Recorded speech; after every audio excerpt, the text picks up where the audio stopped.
Okay, everybody. We are just getting into hypothesis testing, which for our course is pretty much the end of the new material. It's kind of the piece de resistance. It's what we've been waiting for, I guess, in the whole class, so that we can make some decisions. Okay, so we're going to use everything we've known so far, put it all together, and it's going to lead us to something called hypothesis testing. So what is a hypothesis, and how do we test it? Okay, so here's the deal. Researchers ask questions and they want to have some answers, right? So when they want to test these questions, they put together a hypothesis. So some of the questions could look like questions. There's different things, so you have to watch out. Sometimes we'll have, mathematically speaking, an equality. Sometimes we'll have an inequality. So, for instance, Nissan has a car called the Leaf, and it's supposed to be like an electric vehicle, basically. So one question could be, does Nissan's Leaf really drive for 100 miles between charges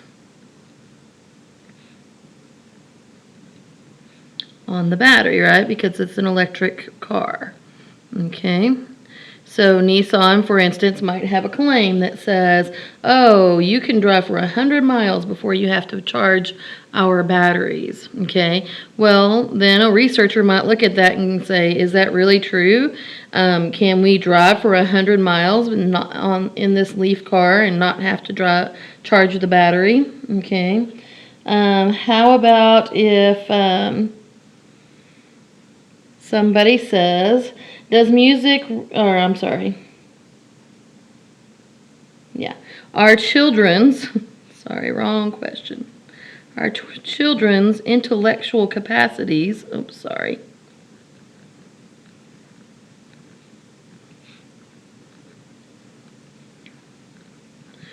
affected by their weight at birth? Okay, what does that mean? Well, there are a lot of premature babies, right, that are underweight whenever they're born, and there might be somebody who says, oh, are those premature babies, do they have lesser intellectual capacities? Is there something going on there? Do we need to look at that and see if they have been in some way harmed because they were born premature?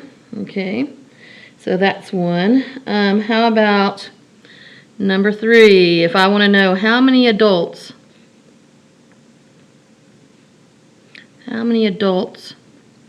in the U.S. Use prescription drugs?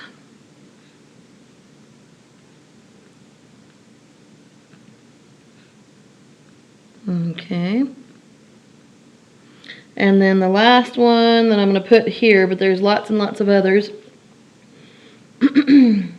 So these are just questions we want answers to. Do piercings or tattoos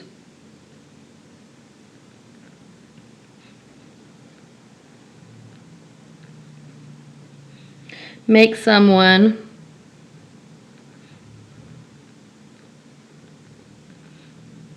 less hireable? Okay, so these are just a few questions. There's obviously tons and tons of questions and lots of research going on out there. So let's talk about them just for a second and see what kinds of things. These are researchable. These are things that I can figure out, so to speak. These are things I can really answer, maybe. Okay, we hope so. So for instance, let's talk about this last one. How would I maybe go about finding that out? Do piercings or tattoos make someone less hireable? Who would I talk to about that? Am I going to go talk to people on the street who have piercings or tattoos? Maybe. I might ask them, when was the last time you were hired? How long did you hold that job? How much money did you make? That kind of thing. But that's probably not the best source for whether or not somebody would hire somebody who had, say, a nose ring or a visible tattoo or something like that. So who would I talk to? Well, in my head, I hear you saying, probably I would want to talk to the people who hire these people, right? So maybe I need to go to some HR departments. Okay, maybe I need to talk to different companies and see what their policies are about piercings or visible tattoos. Some companies are like, we don't care as long as you can cover it up. Some companies do care. If you're going to be a teacher, then you better pay really close attention to your school district's policy, because some school districts will not hire teachers with visible tattoos, or they'll say you have to cover it up. So they have to use makeup or sleeves or something like that to cover tattoos. So you probably want to be aware of where you're headed before, what kind of job you're after, before you get too many visible tattoos or piercings. Unless you're going to be in an area where you know for sure, like if you're a body shop worker for cars, then they probably don't care about your tattoos. So they could talk to different ones. But if you want to be, say, a white-collar worker in a business somewhere, go to Wall Street or something like that, then maybe you don't want tattoos. So, or maybe they won't hire you if you have tattoos. So we need to know that maybe. So how can I do this? So the idea is that I'm going to form some hypotheses. Okay, so an hypothesis is basically like an educated guess. Okay, so whenever I start looking at these, what I'm going to do is I'm going to create 2 different hypotheses for every question I want answered. Okay, so what does that mean? Well, there are 2 of them. One is the null hypothesis. Okay, so hypothesis. 2 hypotheses that we will need to be able to write.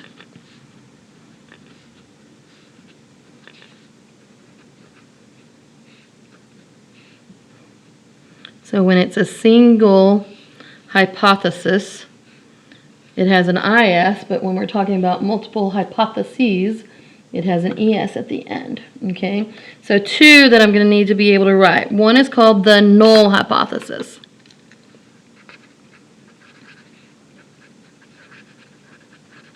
Okay, and the notation for that is H with a 0 at the bottom as a subscript. So we call this H naught the null hypothesis. You'll see that come out. Okay, so this is an assumption.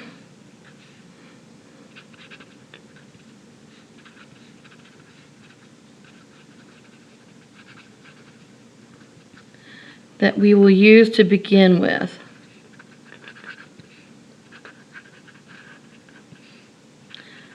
Our testing. We will use to begin our testing. Let's put it that way. Okay. Excuse me. So we're going to use that to begin our testing. So what that means is that this is what we claim is true.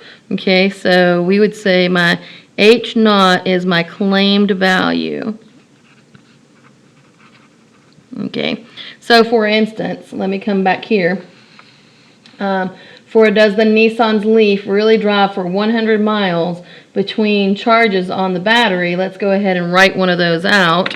Well, the hypothesis, the null hypothesis, what would be the Leaf's battery will drive for 100 miles. H sub 0. That's my claim. Oops, Leaf's battery will drive for 100 miles. And actually, they would probably say, so this is the difference between an equality and an inequality. The equality would be like their battery equals 100 miles. So I'm going to go ahead and make it into an inequality by saying or more. Because, of course, Nissan will be happy if their battery will go for more than 100 miles, right? And nobody's going to be mad if they buy a Leaf thinking, oh, I can go for 100 miles, and then the battery goes for 130 miles. They're not going to be mad about that, right? They're only going to be mad if it doesn't go for as far as they think it should go, as far as they were claiming, as far as they promised me we would go. Okay, that's when we're going to have a problem. All right. So that's my null hypothesis, and that's my claim, okay? There's another thing that's going on, the second type of hypothesis. So let me just go ahead and give it to you, the alternate hypothesis, or the H sub A, okay? Alternate has an A in it.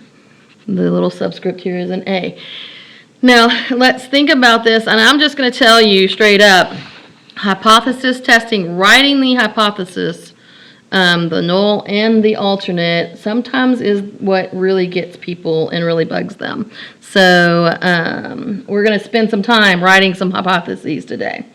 Okay, so the alternate, okay, this is a claim that the population parameter has a value that is different from the value claimed in the null hypothesis, okay?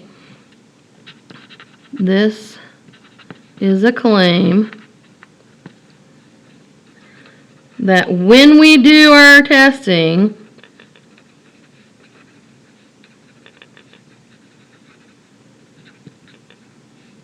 we will get a value that is different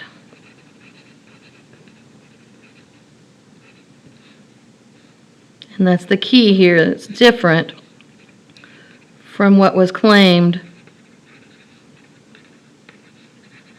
in the null. Okay, so stick with me here. All right, so if the null hypothesis was that this battery, this Leaf's battery, it's a car, will drive for 100 or more miles, and right now I'm after something that's different in my alternate hypothesis, then what might that look like? H sub A, oops, let me go back to the black color so they'll match. H sub A equals what? The Leaf's battery, okay, different from will drive for 100 miles or more would be what? If it was equal to 100, we would just say will not, right? We would just contradict this, okay? The opposite or something different would be will not drive for 100 miles or more, okay? So instead of saying it like that, I'm going to say will drive for less than 100 miles. Because that's when I would be upset, right? If I bought that car and every time I started driving it, it only drove for 75 miles and I had to recharge the battery, and they told me that it would go for 100, this is when I'd get upset, right? This is what would disprove their claim, right? If every time I drive it, it only goes for, less than 100 miles, then their claim up here would not be true, right? So here's the idea. First of all, I'm going to start out by writing my two hypotheses. Always. That's the first thing you're going to do whenever you're figuring this out. Okay, write your two hypotheses. And then we're going to do everything we've done so far in this class. So we're going to figure out what our population is. We're going to figure out what the sample is and how I'm going to take a sample, and we're going to go ahead and do all of our statistics and find our sample stat, and then we're going to make an inference about the population. And then once I've got my inference about the population down, and I can say with confidence that my testing results are in a certain percentage, Then I'll use that, whatever my probability value is. So it uses the probability stuff we did last week or the week before, uses all the confidence interval stuff, uses the errors, everything we've done so far this semester comes into play right here, because what I find out about that statistic allows me to say, okay, now we have these two hypotheses that we started with. Which one does it support? Okay, if I do 500 tests of the least battery, okay, so I'm going to skip all that I just said, and I'm going to say we run our experiments, just like we've talked about all semester long, okay? And here are the results we get. If we get 500 batteries,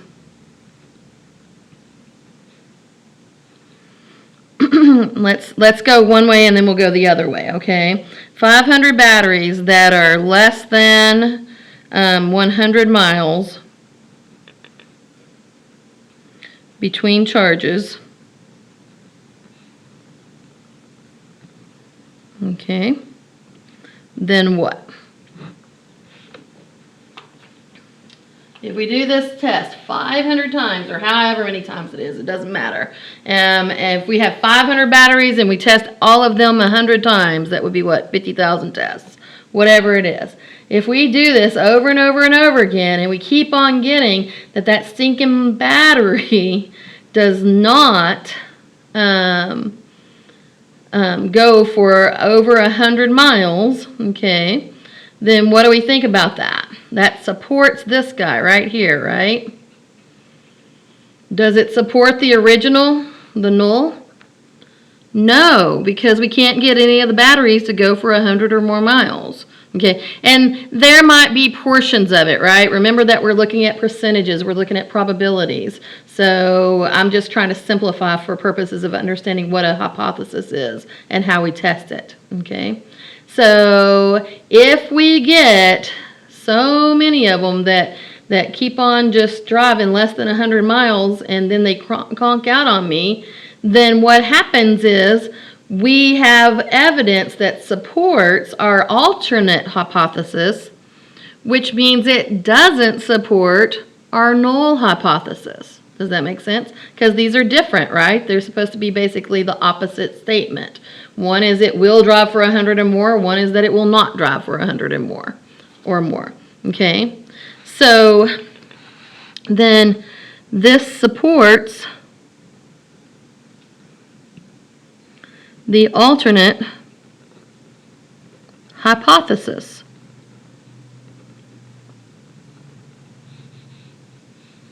I'm going to put HA here. Okay. What does that mean for us? Which means it doesn't support the null. But wait a minute, that's the one that Nissan was saying.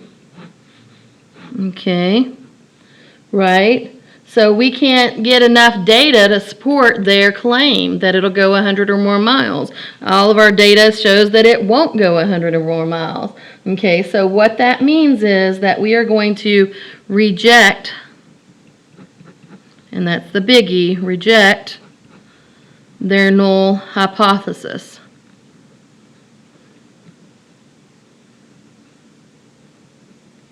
Okay. So here's the thing. It's hard to prove that something is true all the time, but it can be very easy to disprove something, to go against something, to reject something, okay? So a lot of times, like if you were a consumer advocate group and you're like, oh, those Nissan people, they're lying about that Leaf. It won't go that far, it won't do that. We need to get proof, and you did this experiment and you said, oh look, our stuff supports the alternate hypothesis, it does not support the null hypothesis, we reject their statement. And then we could say, oh, they lied to their consumers, right? So we'd go back and, I don't know, maybe we'd sue Nissan or something if it wasn't true, okay? However, what if we do this? Okay, so that's one outcome, okay? So reject the null. That's one outcome. Okay. However, that's not the only possible outcome. So let's talk about the other way. Okay. If we get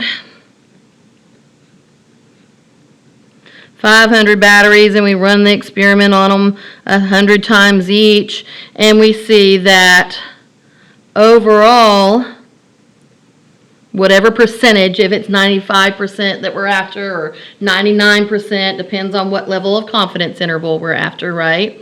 But overall, what we see is that the batteries are lasting more than 100 miles between charges, or sometimes it's just equal to 100 because that was their actual claim, was equals to 100, okay? Then this does not support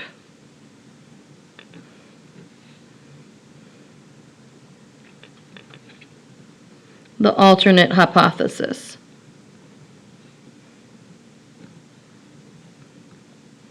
Okay. The HA.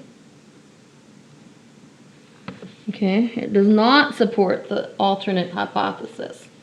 Okay, now here's where it gets a little bit tricky.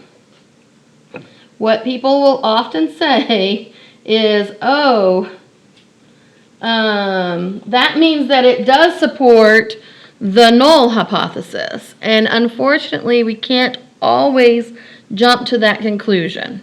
Okay, so we have to be a little more careful about this. So we would love to say, so therefore the null hypothesis is true.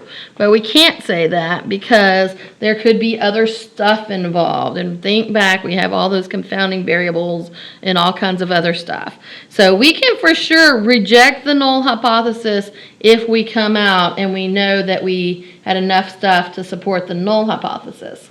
But we can't accept, okay, it's weird, we can't accept the null hypothesis.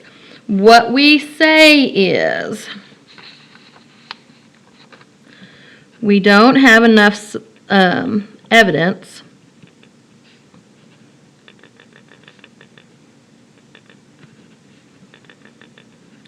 to support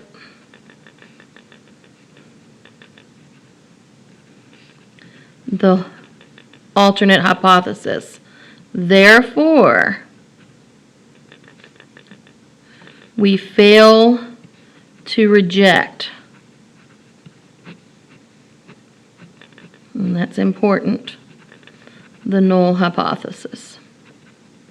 Okay. So a lot of people would say, so that means we accept it. And you could be like 95% confident in what you're saying there. But the problem is that stinking 5% error, right? So we just don't always, we don't normally say, okay, we'll accept it. What we say is that we fail to reject the null hypothesis. Fail to reject the null hypothesis. And again, remember that that notation is HO. Okay, so we just can't say it's not true. So many people would try to say that means it is true, but it's not necessarily, so just watch out for that. At some point, we will look at our confidence level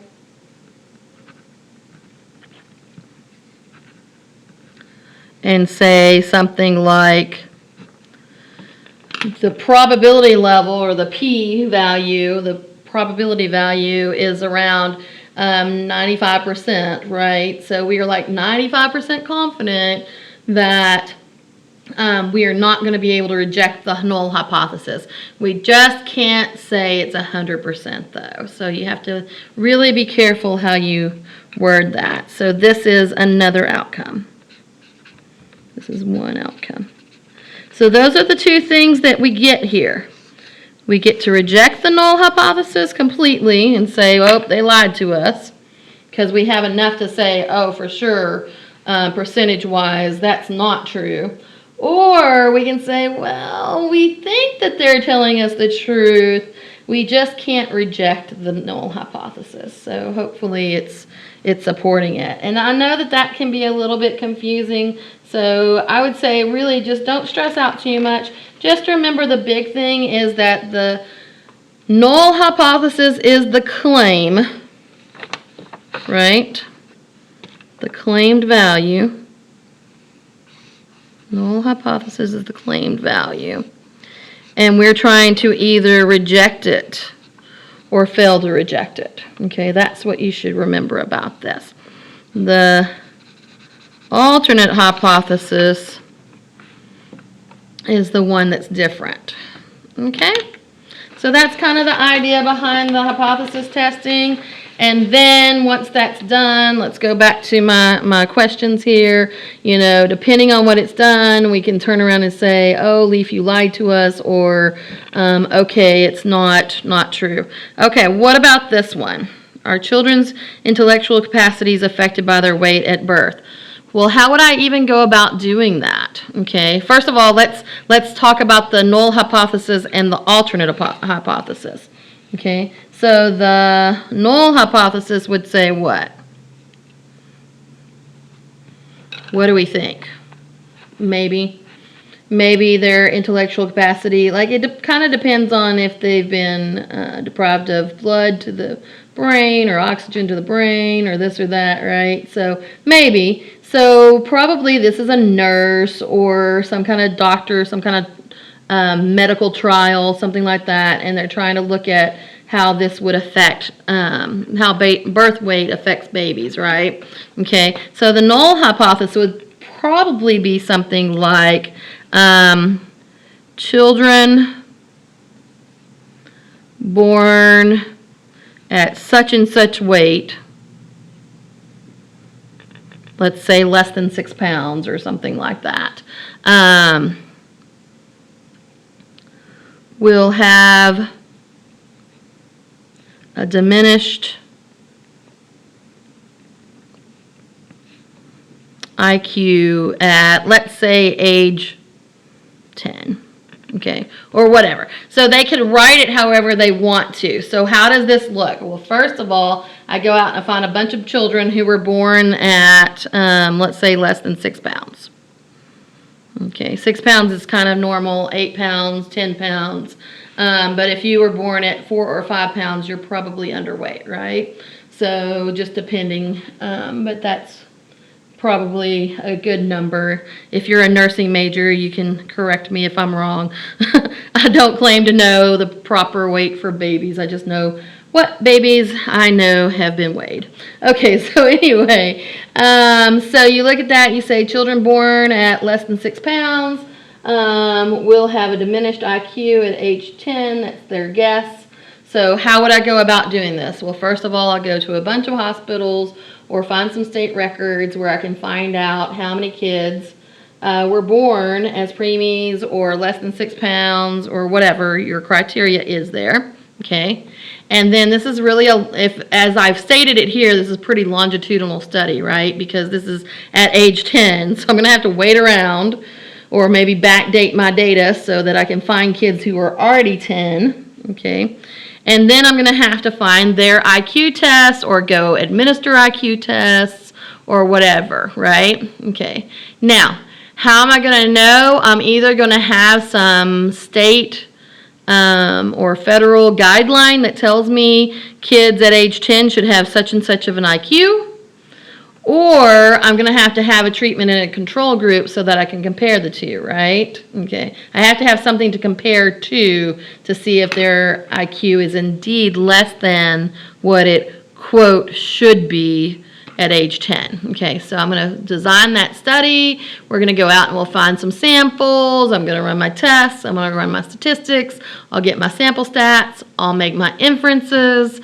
I'll talk about the population parameter. I'll figure out my error. I will get my confidence interval. And then based on that, I'll be able to say whether or not I think that this is a true statement, right? Okay, more or less. Okay, let's talk about the alternate hypothesis. Okay, so that's what the null hypothesis would say, and that's what I would want to test. Okay, but in order to do it, I need the alternate hypothesis because I need to find out if all those population parameters and confidence intervals, if that evidence will support my alternate hypothesis here. Okay, so I need to write that guy out before we start doing our study. All right, so what's this look like? Is it the born at 6 pounds? Is that the part that's the up for debate?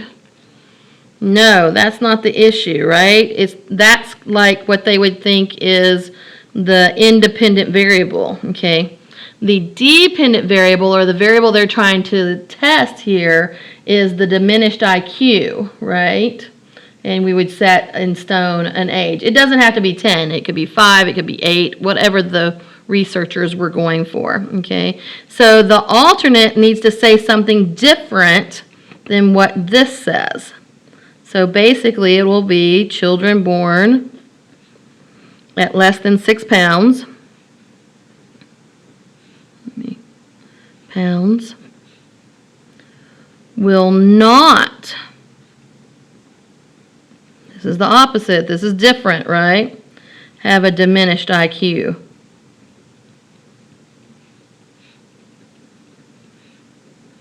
At age 10. Okay, so basically we're just saying the opposite. Okay, now probably whenever they get in there, they'll have some actual numbers. H0 equals IQ less than whatever the normal is. Let's say 100. I don't know what it is. 100's normal or average, right? H sub A would say, nope, their IQ is going to be greater than or equal to 100, which if 100 is normal, then greater than that would mean it's not diminished, right? Okay, it's the opposite of what they're talking about. Okay. Again, I would run all my statistics, and depending on what it said, if I had data that said, hey, they are not diminished, okay, I ran, I don't know, 5,000 babies data. I did IQ tests on them, and 95% of those kids that I ran IQ tests on were 100 or more, okay? If it supports here, supports the HA, then that means that I need to reject the H0, the null hypothesis, right? So depending on what I find, what percentage of people fall in that area, I'm 95% confident, or maybe we want 99, okay? Maybe we say 99% of these kids had above average or normal IQ. It was not diminished. Then we're not worried about it, right? So we, oh, good, cool. Then the weight at birth did not affect them. And so then we can say, well, because my evidence supports my alternate hypothesis, I can reject the null. Okay, that's where we're headed with that. Okay, and so on and so forth. Okay, how many adults in the U.S. use prescription drugs? Probably they'll pick a number, and probably more than how many adults. It might be what percentage of adults or something like that is what we're after. But if we wanted a number, then yeah, we can just go out and start taking samples, right?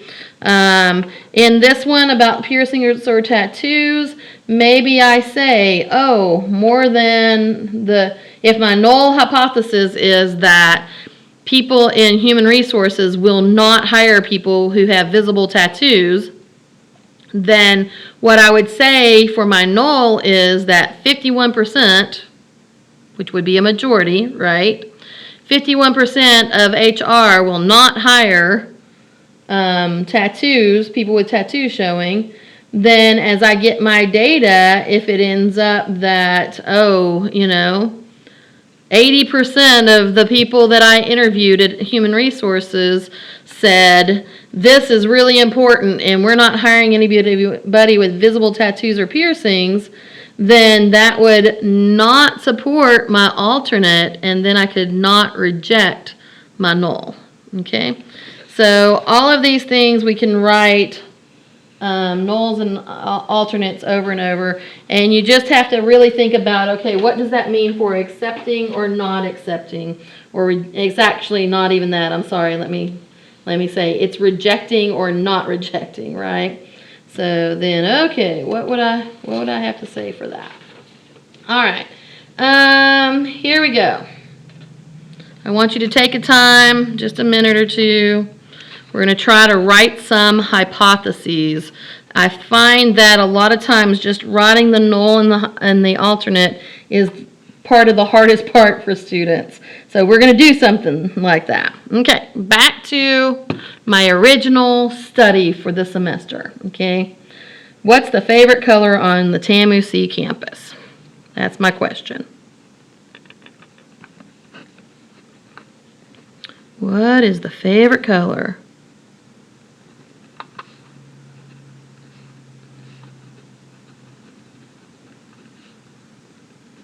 That's my question. Okay. And I have a theory. I have an assumption or a guess or whatever. My null hypothesis says blue is the favorite color.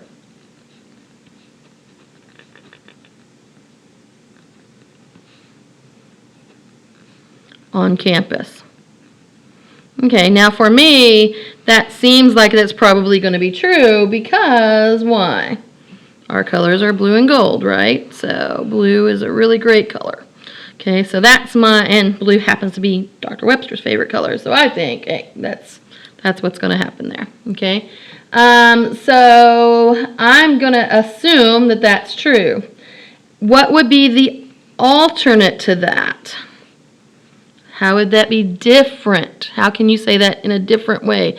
Almost think opposite. Okay. Think about that. Think about that. I think blue is not the favorite color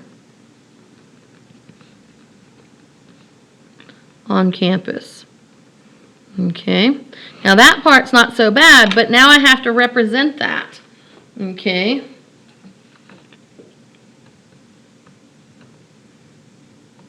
So here's how I'm going to represent that. If I think that blue is the favorite color on campus, then that means once I've done my study, I've done all my research, all my stats, and I did my confidence interval, that means that greater than or equal to 50% will tell me that their favorite color is blue, right? So that means what I'm checking for my null hypothesis is that blue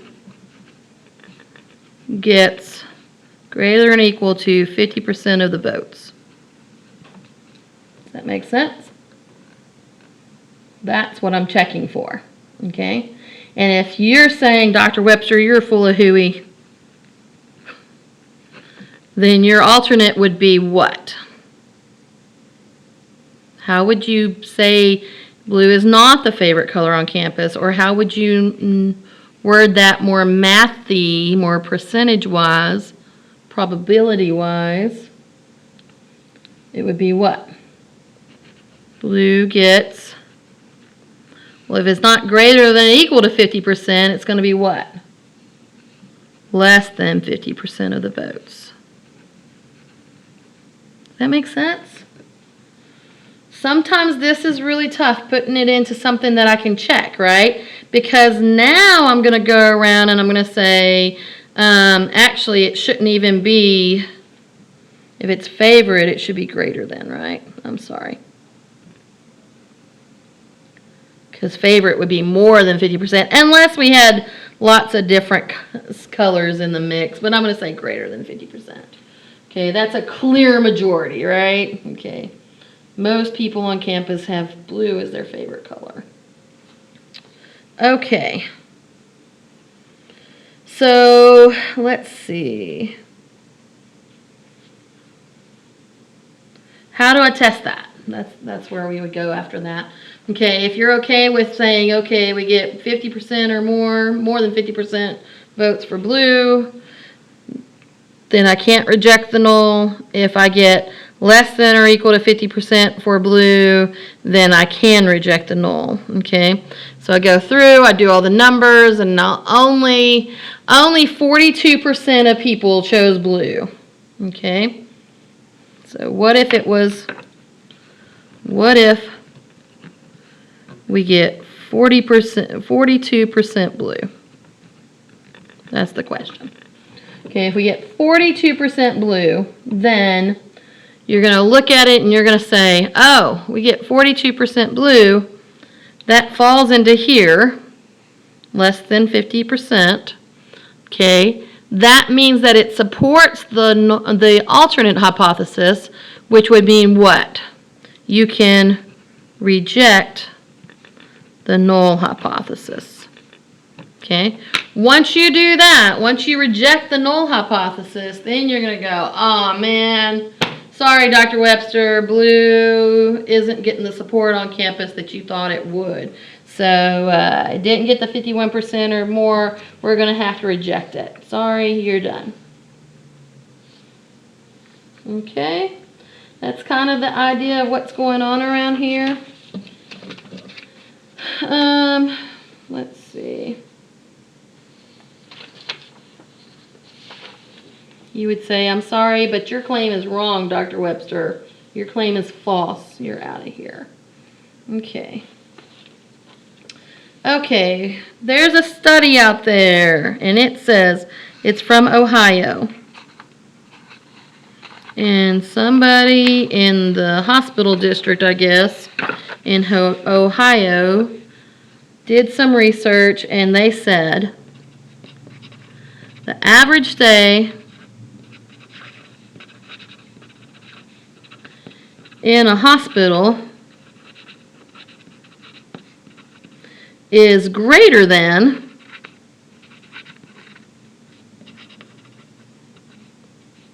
two days. That's what they said. Okay. So I guess that there's a national average that is 2 days, and somebody said no. I'm sorry, I'm missing some of my notes, I guess. I guess there's a national average that says that the average stay in a hospital, yeah, that's what it is. The average stay in a hospital in the U.S. is 2 days. And somebody in Ohio said, nope, our average stay in a hospital is greater than 2 days. That's what it is. Okay.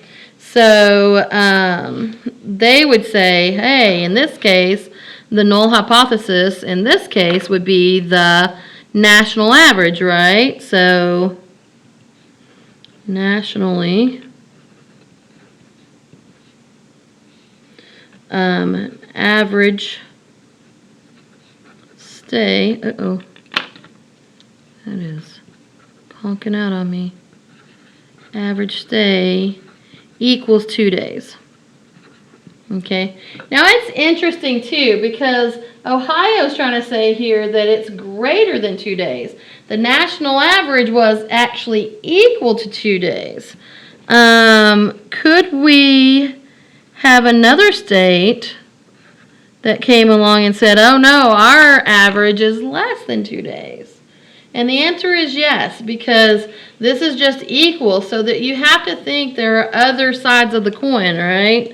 So somebody else could have come along, Texas might come along and say, nope, our average stay is less than 2 days. Okay. Okay, so the null hypothesis will be that our average stay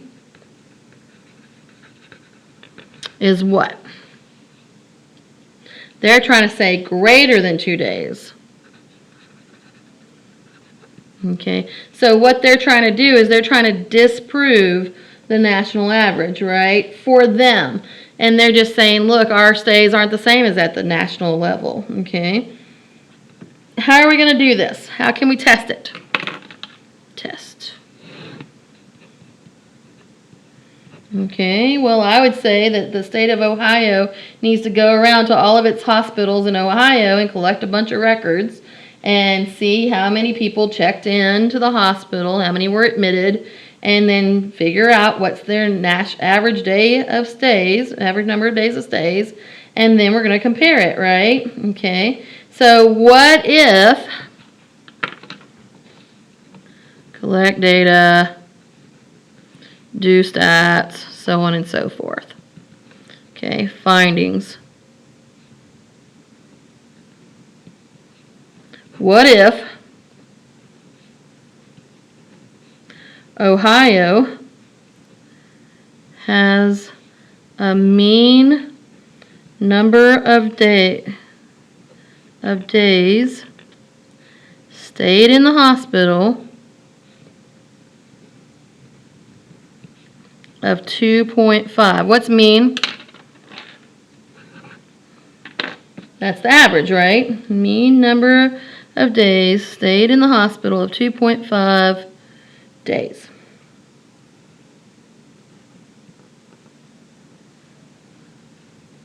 That's our findings. That's what we figured out after we did our big, huge studies, right? Okay, well, what about it? Does that evidence right there support the alternate hypothesis? Yes, that's greater than 2.2 days, right? 2.5 is greater than 2. Okay, so what does this tell me? This supports HA, so we're going to reject HO, the null hypothesis. Okay, that's one way to look at it. What if we had other findings? What if Ohio has a mean number of days stayed in a hospital, same thing, right, of 1.8 days. What about that one? There's only two options here, right? Does that support my alternate hypothesis? No, it does not support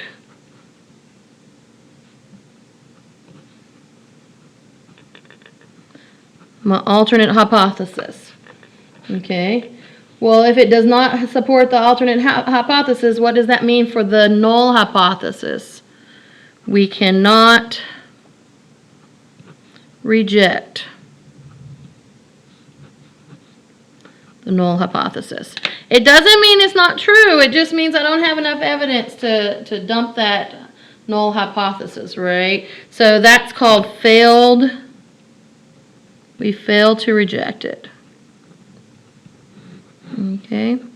As opposed to earlier, the other findings had me rejecting the null hypothesis. Okay? So, I think that the worst thing here really for most students, and as far as testing for this particular topic, is not necessarily the two options. You either reject it or you don't, right? I think that the worst thing for most students is writing the null hypothesis and the alternate hypothesis.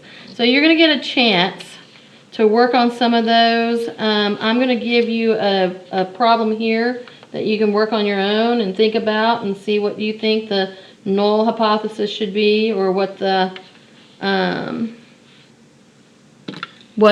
alternate hypothesis should be. So you can work on those. And then, and if you have questions, you can, of course, ask me about them. And then you'll get a chance on the homework to actually put this into motion. So here's my study, okay? There's a company called Gender Choice. It's a company that says they state they can make you more likely, they can make you more likely to have a baby girl. A girl baby than a boy baby. Let's put it that way. Okay. They can make you more likely to have a girl baby than a boy baby. That's the choice part. They think that they can alter DNA somehow or play with what's going on in the infertility process or in the fertility process, really, and that they can make you more likely to have a baby girl. Now, let's think for just a second.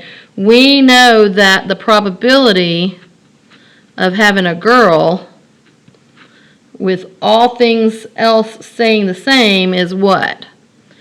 Either 1/2 or 50%. Depends on how you think about it. 1 out of 2 or 50%. Okay? So think about that. And then you're going to take that information and you're going to figure out what's the probability. What's the probability that... well, first of all, give me a null hypothesis and an alternate hypothesis, and then work on the probability for each of them. So so here you are. You're going to give me a null hypothesis, put that together, and an alternate hypothesis. And then here's some more data for you, and I want you to think about it. Okay. What if we sample 100 babies from gender choice,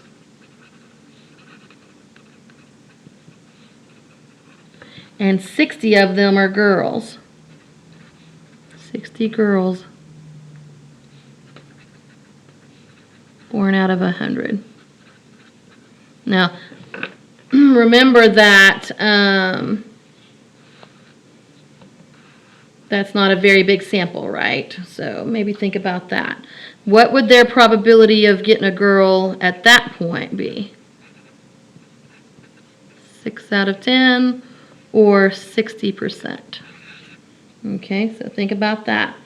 And then we're going to say, okay, you should take and run a test and do a p-value and figure out a 95% confidence interval, right? Okay.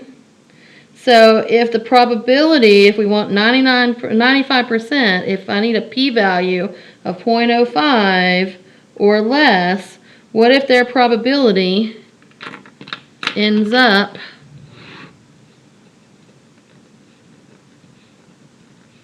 .0228 for the group of babies having that many girls?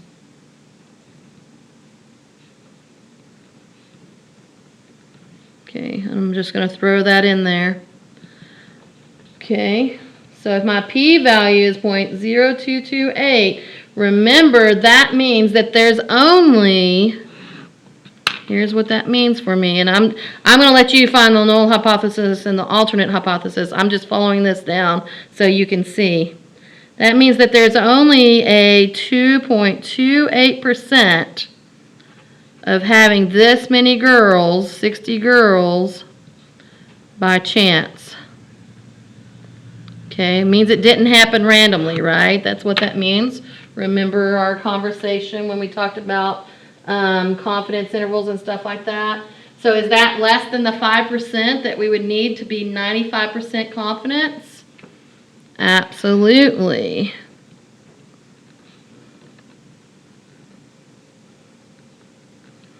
Absolutely. Where my p-value would be 0.05, right? This is less. Okay. So tying it all together, that means that this is statistically significant, right? This didn't happen by chance. Okay. So you can take that idea, tie it back in, and see what exactly you think about your null hypothesis and your alternate hypothesis, and whether or not you can reject that null. That's what we're after, right? Is to see whether or not that can happen. So watch out. Okay, so that's about it for hypothesis testing. I know it's a long video, but it is pretty much the end of all of our content, so that's good. So, yay.